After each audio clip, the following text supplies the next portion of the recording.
என்னென்ன காரியம் இம்பாசிபிளா தெரியுதோ அதுக்கெல்லாம் ஆண்டவரே கரம் வெளிப்படுவதாக.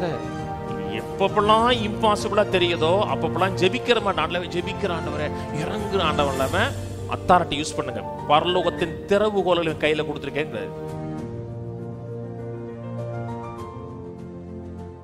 மேலும் நான் உங்களுக்கு சொல்லுகிறதாவது, கேளுங்கள் அப்பொழுது உங்களுக்கு கொடுக்கப்படும், தேடுங்கள் அப்பொழுது கண்டடைவீர்கள், தட்டுங்கள் அப்பொழுது உங்களுக்கு திறக்கப்படும்.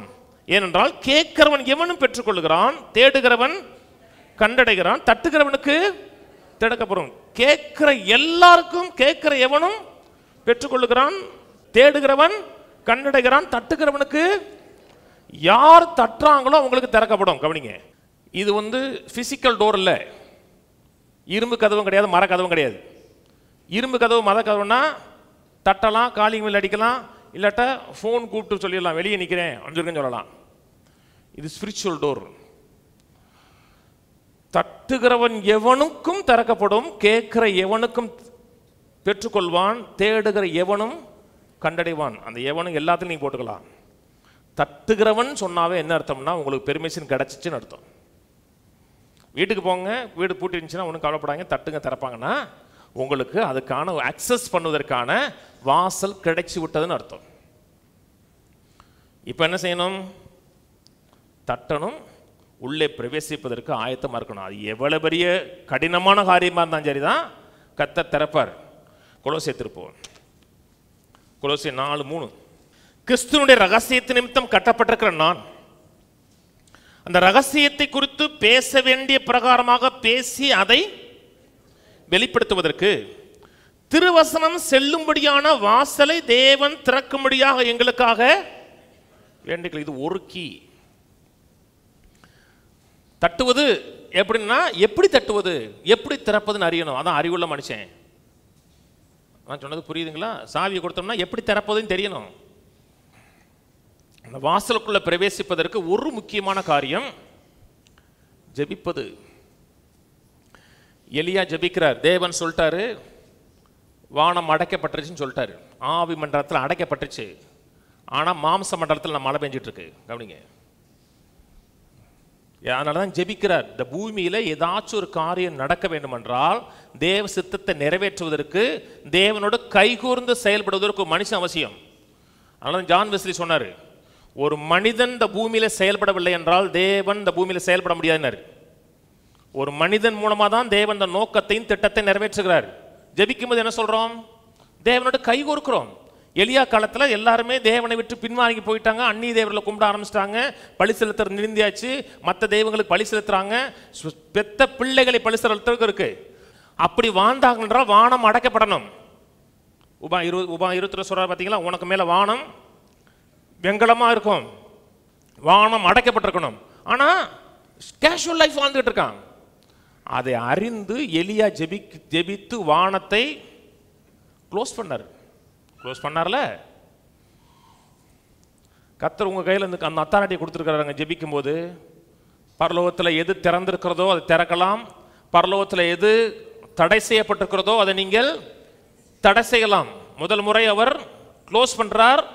18ஆம் அதிகாரம் 1 ராஜாக்கள் 18 ஆரம்பிக்கும் பொழுது நாம் மலையை கட்டளையிட்டேங்கிறாரு. 18:1 ஆரம்பிக்குது, அப்படித்தான் ஆரம்பிக்குது. நான் தேசத்துல மலையை கட்டளையிட்டேன். கட்டளையிட்டார்ல, அப்ப இவர் என்ன செய்யணும்? படுத்தூங்க தானே. 18:1 எப்படி ஆரம்பிக்குது? இதோ நான் தேசத்துல மலையை கட்டளையிட்டேன். அப்ப என்ன செய்யணும்? ஒரு கீயை போடணும். அவர் போய் கர்மேல் மலையில் தன் முகம் குப்புற விழுந்து மழை பெய்கிற வரை கன்சிஸ்டண்டா நின்றார். கட்டளையிட்டுன்னு சொல்லிட்டார்ல, ஒரு சின்ன மேகம் வருகிற வரை உறுதியா நின்னாருங்க. சின்ன மேகத்தை பார்க்கிறாரு, உடனே சொல்றாரு பெருமழையின் இரைச்சல் சத்தம் கேட்குங்கிறாரு. பார்த்துட்டார் அந்த மனுஷன். பார்க்கறது மட்டும் இல்ல, ஆவி மண்டலத்தில் கேட்டாரு. ஆகா சொல்றாரு மழை வெஞ்சிரு ஓடுங்கிறாரு. முக்கியமான ஒரு திறவுகள் ஜெபங்கிறது. ஜெபத்தில் சும்மா ஜெபிக்கிறேன் அப்படிங்காம அது ஒரு வார்த்தை யூஸ் பண்ணுங்க. என்ன வார்த்தை யூஸ் பண்ணுங்கன்னா, கர்த்தாவே உம்முடைய கரம் வெளிப்படுவதாகன்னு சொல்லி யூஸ் பண்ணுங்க. ஆண்டவரே உம்முடைய கரம் வெளிப்படுவதாக ஏசாயால சொல்றாரு. ஏசாயா 45 என் கரத்தின் கிரியைகளை குறித்து எனக்கு கட்டளையிடுங்க. கட்டளையிடுங்கன்னா எனக்கு ஒரு அசைன்மெண்ட் கொடுங்கன்னு சொல்றாரு. எனக்கு ஒரு வேலை கொடுப்பாங்கிறாரு. அந்த வார்த்தையோட அர்த்தமே அதாங்க. கட்டளையிடுங்கன்னா எனக்கு ஒரு பெர்மிஷன் கொடு, எனக்கு ஒரு அசைன்மெண்ட் கொடுவேன் நான் செய்யறதுக்கு. ஒரு இடத்துல 30 லட்சம் மக்கள், 30 லட்சம் மக்கள் நான்வெஜ் போட்டு பாருங்க. சாம்பார் ஊற்றுறதே கஷ்டம். 30 லட்சம் மக்களுக்கு நான்வெஜ். ஒரு காடை 50 ரூபா காடை அது, அது பெரிய காடை. உடனே மோசே கேட்குறாரு, ஆண்டவரே 30 லட்சம் பேருக்கு 3 வேளையும் சோறு காடை கொடுத்தோம்னா அவன் கணக்கு பார்த்து சொல்கிறான், ஆண்டவரே கடலில் அப்படியே வலை போட்டு அரிச்சுங்க தள்ளனா கூட 3 நாள் காலி பண்ணிடுவாங்க அப்படிப்பட்டவங்க. ஆனால் கத்த சொன்னார், என் கரம் குறுகி விட்டதான்னு கேட்டார். யார் கேட்டா? கத்தர் தான் கேட்டார். என்னால் ஒரு டோரை ஓப்பன் பண்ண முடியாதான்னு கேட்டார். எது இம்பாசிபிளாக தெரியுதோ ஜெபிக்கிறது மட்டும் இல்லை, கத்தாவே உடைய கரம் வெளிப்படுவதாக. அவருடைய கரம் தான் ஓப்பன் பண்ணுது, காரியங்களை மாறுதலாக அமைத்தது. ஆதி திருச்சபையில் யூஸ் பண்ணுறாங்க. ஆதி திருச்சபையில் தடை பண்ணுறாங்க. அதாவது சுவிசேஷம் சொல்லக்கூடாதுன்னு தடை பண்ணும் பொழுது அந்த வசனம் வாசிங்களேன். அப்போஸ்தலர் 4ஆம் அதிகாரம் 29ஆம் வசனம் வாசிக்கிறேன். இப்பொழுதும் கர்த்தாவே அவர்கள் பயமுறுத்தல்களை தேவரீர் கவனித்து உம்முடைய பரிசுத்த பிள்ளையாகிய இயேசுவின் நாமத்தினால் அடையாளங்களும் அற்புதங்களும் நடக்கும்படி செய்து பிணியாளர்களை குணமாக்கும்படி உமது பிணியாளர்களை குணமாக்கும்படி கரத்தை நீட்டி உம்முடைய ஊழியக்காரர் உம்முடைய வசனத்தை முழு தைரியத்தோடும் சொல்லும்படி அவர்களுக்கு அனுக்கிரகம் செய்தரலாம். ஜெபிக்கிறது மட்டுமல்ல, ஒரு வார்த்தை யூஸ் பண்றான். உம்முடைய கரத்தை நீட்டி, கரத்தை நீட்டினா உம்முடைய வல்லமை யூஸ் பண்ணுங்கிறான். இங்கே சொல்றாங்க. அப்புறம் பயமுறுத்தி அனுப்பி விடுறாங்க. ஜெபம் பண்றாங்க. 5:18 அப்போஸ்தலர்களை பிடித்து பொதுவான சிறைச்சாலையில் வைத்தார்கள். கர்த்தருடைய தூதன் ராத்திரியில சிறைச்சாலையின் கதவுகளை திறந்து அவர்களே, ஏன்னா இங்க டோர் ஓப்பன் ஆகுது. ஏன்னா இங்க ஒரு குரூப் ஜெபம் பண்ணுது. என்ன ஜெபம் பண்ணுதுன்னா, உம்முடைய கரம் வெளிப்படுவதாகன்னு ஜெபிக்குது. என்னென்ன காரியம் இம்பாசிபிளா தெரியுதோ அதுக்கெல்லாம் ஆண்டவரே உடைய கரம் வெளிப்படுவதாக.